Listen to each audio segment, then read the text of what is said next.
Something I've come to notice is that many teams and players start to freak out the second they see an enemy player flanking. They often don't know how to deal with it, so let's talk about it. I'm Santana Rainfall, and let's get into it.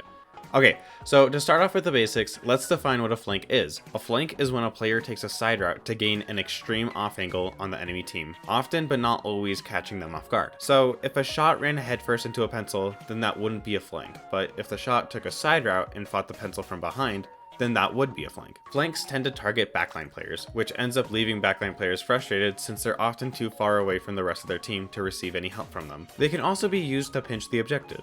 In a mode like tower control, it can be extremely useful to have a player on your team flank the tower. The goal of a flank is to get kills or take attention.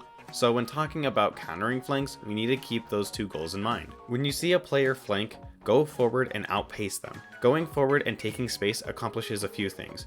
For one, by going forward, you're not fighting the flanker, so they won't be able to accomplish the first goal of getting kills. And by ignoring the flank, you're denying them of the attention that they're trying to bait out of you. So that denies the flank out of any value, but by moving forward and playing for space, the enemy team is effectively fighting a player down since the flanker is being ignored. Now this solution is often very effective, but you need to execute it quickly. If you take too long to move forward, then the flanker will be able to catch up to you and take a fight with you at a really nasty angle. You've also got to be in agreement with your team about how to deal with the flanker. If you start to move up to ignore the flanker, but two of your teammates stay back to fight them, then you're going to be pushing at a disadvantage since you won't have the support of your teammates. So it takes coordination to pull off, but doing so effectively can have some insanely strong results. Thank you so much for watching. Subscribe if you learned something.